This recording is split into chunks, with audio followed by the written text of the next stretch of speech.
কি সুন্দর দেখেন, মাশাআল্লাহ অনেক সুন্দর।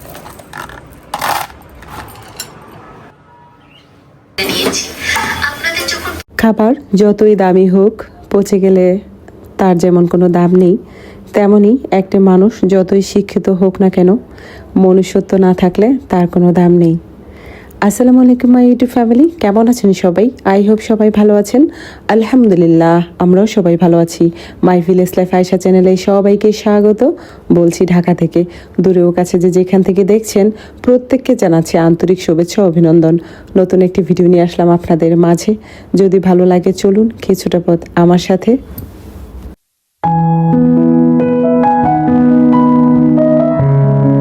কি এক চাকরি নিয়েছে, শুধু ভিডিও দেখে আর ভিডিও বানায়। এই কথাটি অবশ্য নূরের আব্বুর কথা। জিনিস যেটা আসলে ওয়াশ করব, তো এখানে আমি কিছুটা একটু ঝোল ঝোল রাখলে ওটাই খেতে ভালো লাগে। আমি তো যাই হোক, আমি পছন্দ করি। আমি নতুন কোনো ভিডিও ছাড়লে আপনার কাছে নোটিফিকেশন চলে যায়। আপনি আপনার সময় সুযোগ করে আমার ভিডিওটা দেখে নিতে পারেন।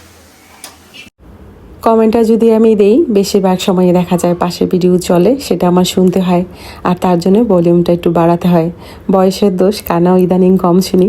আর সেই সূত্রেই নূরের আব্বু বলেছে কি এক চাকরি নিয়েছে, সারাদিন ভিডিও দেখে আর সারাদিন ভিডিও বানায়। তো যাই হোক, তবু তো বলছে যে আমি কোনো একটা কিছু করছি। বলেন, বলছে তো চাকরি করছি, নট ব্যাড। আসলে প্রত্যেকটা গৃহিণীরই কিছু না কিছু করা উচিত। আমরা চার দেয়ালের ভেতরে থাকি, আমাদের কাজ মানুষ দেখে না, আমাদের পরিশ্রমটা দেখে না।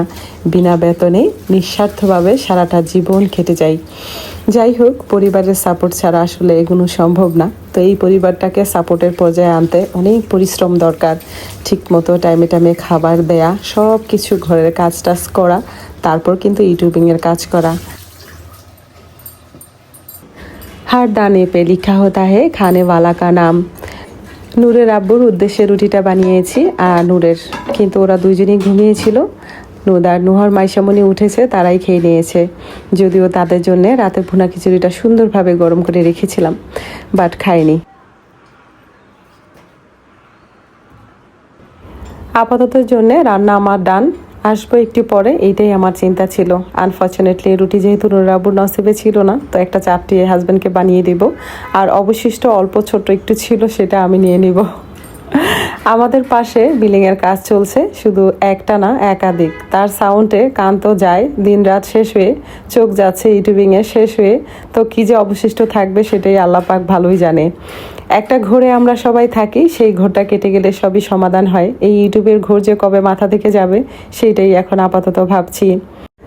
বেশ কয়টা দিনই পরপরই আসলে মশারিটা ময়লা হয়। ওই তো কনস্ট্রাকশনের কাজ চতুর্দিকে থাকছে, আর তার দরুন ধুলাবালিতে ঘর ভরছে। এই তো চাপটিটা বানিয়ে দেবো নূরের আব্বু। যদিও উনি চাপটি ভালোবাসে না খেতে, কিন্তু আমার কিন্তু খারাপ লাগে না, ভালোই লাগে। চটজলদি ফাঁকিবাজি একটা নাস্তা।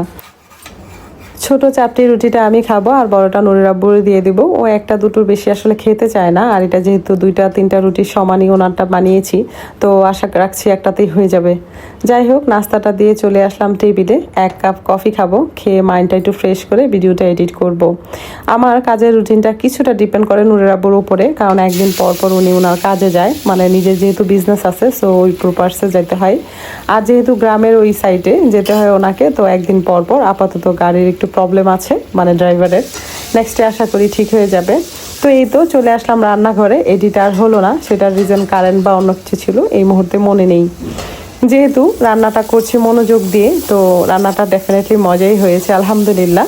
তবে আজকে দুইটা রান্নার মধ্যেই আমি লেবু পাতা দিব। জানি না কারা কারা এখন দেখছেন আমার ভিডিওর কোনো অংশ যদি ভালো লাগে, আমার কাজ ও কথা মন ছুঁয়ে যায়, তাহলে সাবস্ক্রাইব করে আমার পাশেই থেকে যেতে পারেন। আর এই ধরনের ব্লগ ভিডিও যদি আপনাদের পছন্দ হয়, তাহলে আপনাদের পছন্দের তালিকায় রাখতে পারেন মাই ভিলেজ লাইফ আয়েশা। আপাতত যারা দেখছেন, প্লিজ একটি লাইক দিয়ে ভিডিওটি কন্টিনিউ করবেন। আর যদি সময় না থাকে, তাহলে আপনার সময় সুযোগ বুঝে তারপর আমার ভিডিওটি দেখে নেবেন, কেমন?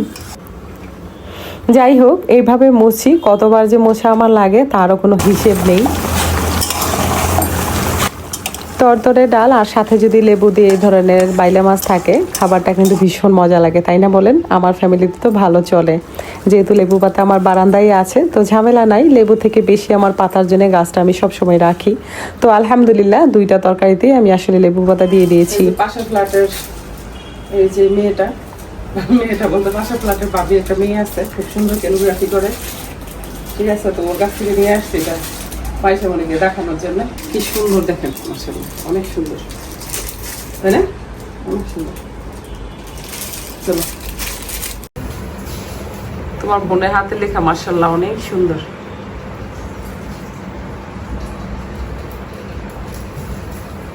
প্রত্যেকটা জিনিস অনেক সুন্দর, অনেক সুন্দর।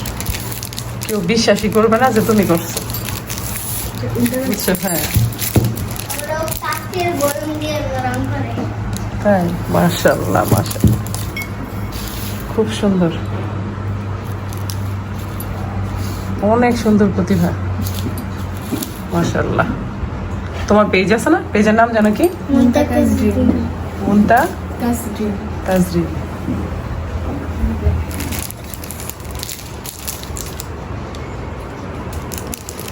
মাশাআল্লাহ প্রত্যেকটাই এই ক্যালিগ্রাফি অনেক সুন্দর করছে।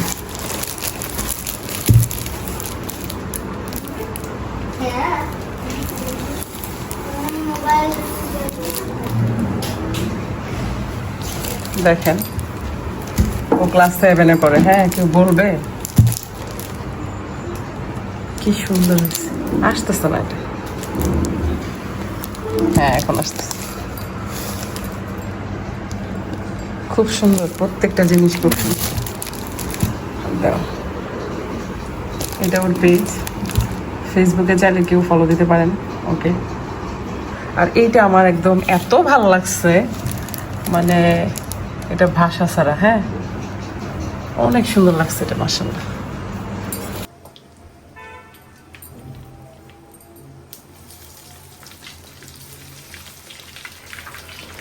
সমস্ত দিন কাজ টাজ করে এত ক্লান্ত লাগে যে রাতে আসলে আসতেই ইচ্ছে করে না রান্নাঘরে, কিন্তু কিছু করার নেই। নুরের আব্বু এসে জিজ্ঞেস করতেছে তুমি কি কাবাব আজকে বানাবে না বানিয়ে ফেলেছো? তো যাই হোক, মেজাজটাও খারাপ হয়েছে, কিন্তু মনে মনে ভাবছি থাক, বেচারা খেতে ভালোবাসে। গুড মর্নিং সবাইকে। আজকে শুক্রবার, পবিত্র জুমা দিন, সবাইকে জুমা মোবারক। নর্মালি প্রতিদিনই তো ক্লিন করে থাকি, কিন্তু শুক্রবারের ক্লিনেসটা যেন একটু অন্য ধাঁচের হয় আমার কাছে। ব্যক্তিগতভাবে শুক্রবারটা আমার বেশ পছন্দ, যেহেতু পবিত্র একটা দিন আর তার উপর পরিষ্কার পরিচ্ছন্নতা ইমানের অঙ্গ, তো তাই শুক্রবারে বেশি করে ভূত চাপে ক্লিনেসের।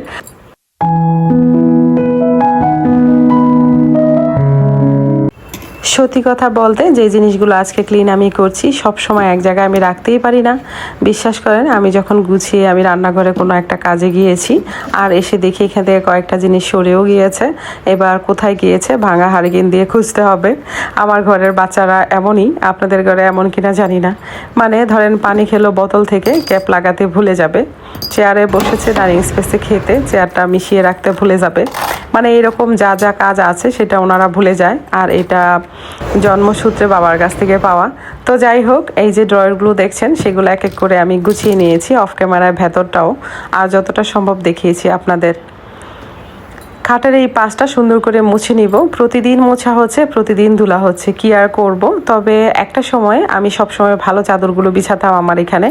আজকাল মন চায় না ভালো চাদর বিছাতে, কি করব। আমার এই পাশটা বেশি ধুলা আসে, আর কনস্ট্রাকশনের কাজও এখানটাই বেশি। মানে এই দিক দিয়ে যেহেতু বারান্দা আর জানালা দুটোই খোলা থাকে, তো আমার রুমটা আসলে ময়লাটা একটু বেশি হয়ে থাকে।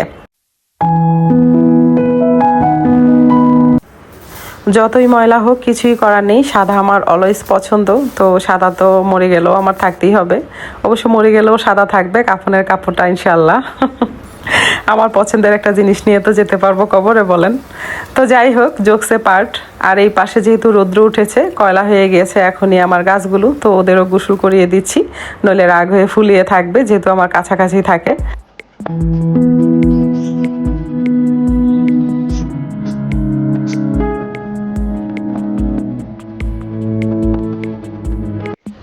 বন্ধুরা, আমার ভিডিও যদি আপনাদের ভালো লেগে থাকে তাহলে অবশ্যই লাইক কমেন্ট শেয়ার করবেন, পাশে থাকা বেল আইকনটি ক্লিক করে দিবেন যেন নেক্সট ভিডিও পোস্ট করার সাথে সাথে নোটিফিকেশনটি পেয়ে যান। ভালো থাকবেন, সুস্থ থাকবেন, নিরাপদে থাকবেন, পরিবারকে সময় দিবেন, আর হ্যাঁ অবশ্যই পজিটিভ থাকবেন। আজকের মতো এখানেই রাখছি, দেখা হবে নতুন কোনো ভিডিওতে।